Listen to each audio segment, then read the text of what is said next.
The math doesn't work, and that terrifies them.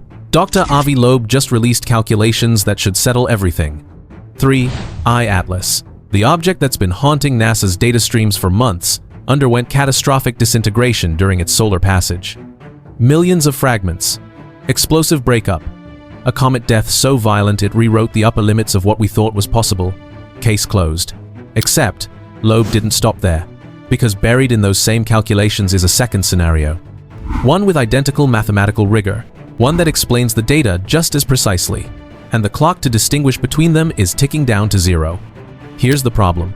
To produce the mass loss rates, 3I Atlas displayed the sheer volume of material hemorrhaging into space. The physics demands a nucleus at least 14.3 kilometers across. Carbon dioxide sublimation? The chemistry requires a surface area matching an object 20 kilometers in diameter. That's not a guess. That's thermodynamics. That's conservation of energy. That's the kind of math you can't negotiate with. But Hubble saw it. July 2025, 3 weeks after discovery. Direct imaging at maximum resolution. The nucleus measured 1 to 2 kilometers. Maximum. That's not close. That's not within the margin of error. That's a 16-fold discrepancy. You don't hide 14 kilometers of ice from the Hubble Space Telescope. You don't misplace 20 kilometers of surface area in orbital mechanics. Either the energy calculations are catastrophically wrong, which would invalidate decades of comet physics, or something else produced that mass signature, something with a different energy budget. Something that doesn't sublimate. The observational window closes in 40 days.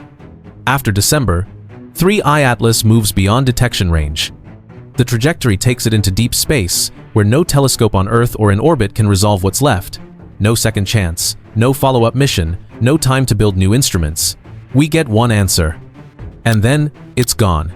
Subscribe now, because what we discover in the next 40 days will either confirm the most violent comet death ever recorded.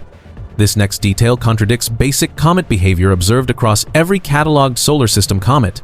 The object was turning blue. Comets heated by solar radiation typically glow yellowish-white as dust particles scatter sunlight across longer wavelengths. 3I Atlas shifted toward blue wavelengths during approach, suggesting metallic compounds reflecting light in ways standard icy nuclei don't. Loeb stated it plainly. This morning we have a report that the object got much brighter than expected. And moreover, the color of the object is blue, bluer than the sun. And that's very surprising, because usually when there's dust around an object, it should make it red. Picture a snowball that becomes shinier and more metallic the closer it gets to a fire. That doesn't occur in known natural processes. Standard physics offered outgassing as the mechanism. Volatile ices sublimating under solar heat.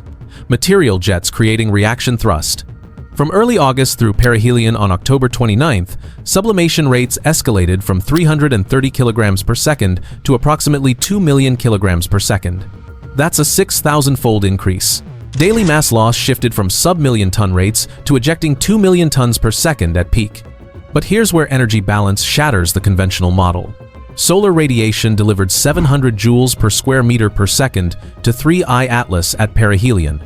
Loeb's calculations determined that sublimating sufficient carbon dioxide and water ice to match observed mass loss required at least 617 square miles of absorbing surface area equivalent to a sphere 14.3 kilometers in diameter. Loeb explained, in order to get that much mass out of ice, we need a large surface area of an object. And it turns out that this is a surface area of an object that is at least 20 kilometers in diameter, much bigger than the original estimate for the size of the object. So that would mean, for a natural comet, that it was broken up into many pieces such that the surface area, the total amount of surface of these many pieces, adds up to the amount of mass that we need to release. Yet Hubble's July observations capped the nucleus at 1 to 2 kilometers. Only one mechanism reconciles the thermodynamics: catastrophic disintegration into millions of smaller fragments, each presenting independent surface area. The collective thermal exposure would match energy demands. The mathematics forces this conclusion.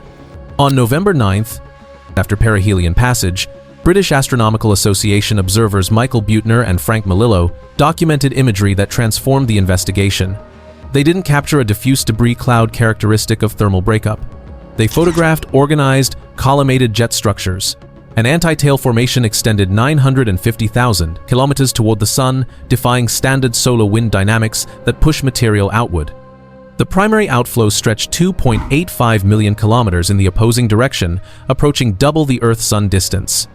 Additional imaging resolved at least 7 distinct jets, displaying geometric organization, precise directional patterns inconsistent with chaotic explosive fragmentation.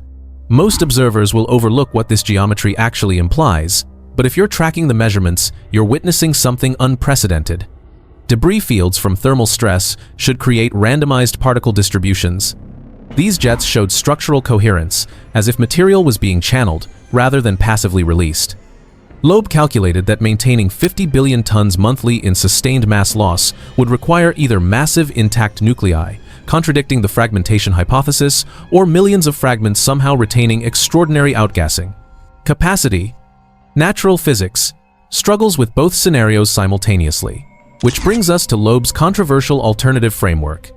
If standard cometary outgassing cannot parsimoniously explain the observations, the organized jets, the sustained mass loss from countless small fragments, the geometric patterns, then technological propulsion mechanisms enter the analytical framework. Advanced propulsion systems achieve far higher exhaust velocities than sublimation processes, requiring dramatically less propellant mass to produce observed accelerations.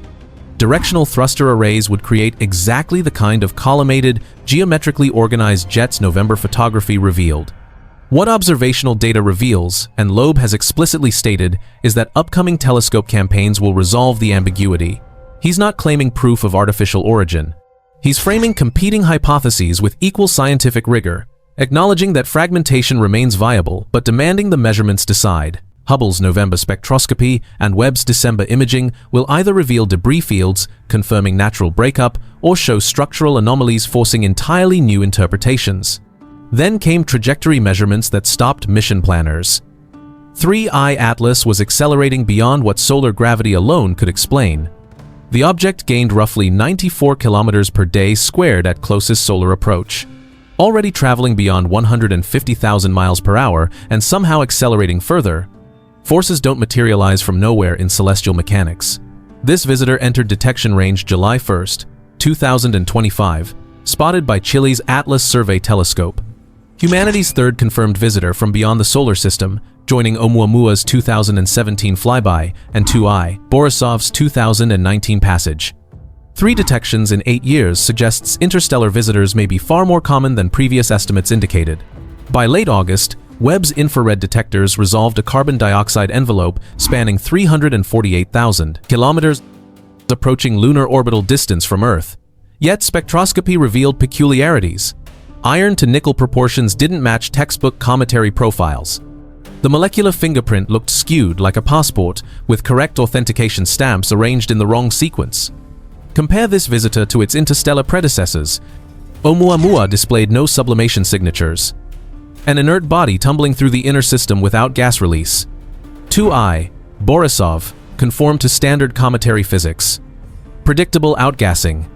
Gradual thermal fragmentation matching models. 3I Atlas occupies impossible middle ground. Undeniably cometary in composition, yet displaying accelerations, mass loss dynamics, and jet organization unlike anything catalogued across natural comet populations.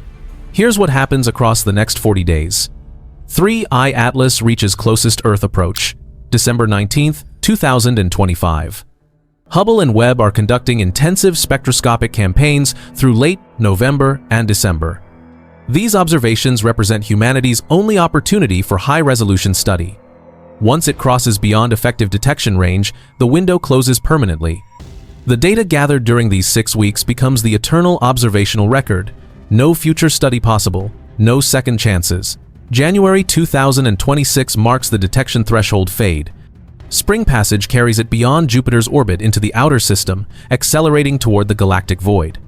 Every spectrum captured, every trajectory measurement recorded, every image resolved now will define what humanity knows about 3I Atlas forever. Pay attention to the timeline. Miss this observational window, and we'll never determine whether we witnessed remarkable natural fragmentation or encountered something the interstellar medium may contain that current physics doesn't anticipate. An object born in another stellar system, drifted through cosmic darkness for potentially billions of years, then entered our solar system precisely when Earth hosts technology capable of studying it. The statistical convergence alone is breathtaking.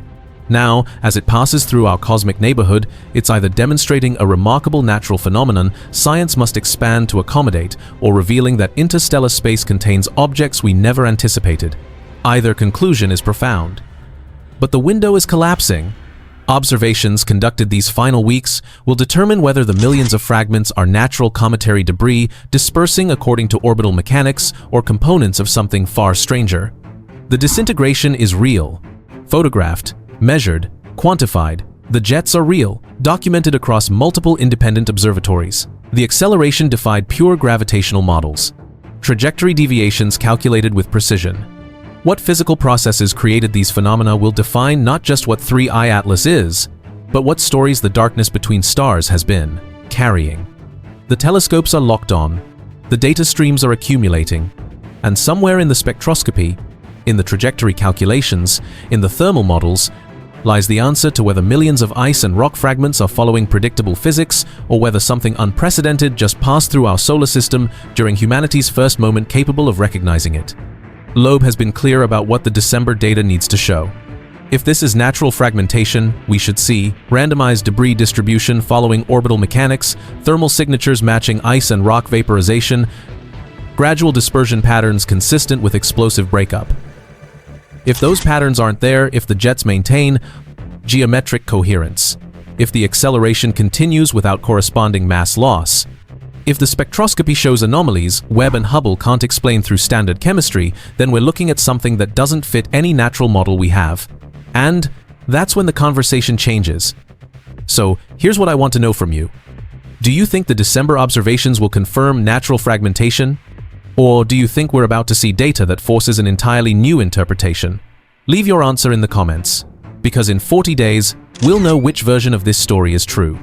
And if you want to follow this as the final observations come in, if you want to be here when Hubble and Webb release their spectroscopy, when we find out whether those millions of fragments are ice or something else, hit subscribe and turn on notifications right now, because this is the only chance humanity gets to study this object. Once it crosses beyond detection range in January, the window closes forever. The data gathered in the next 6 weeks becomes the eternal record. And whatever that data shows, it answers a question we've been asking since we first looked up at the stars. See you in the next one.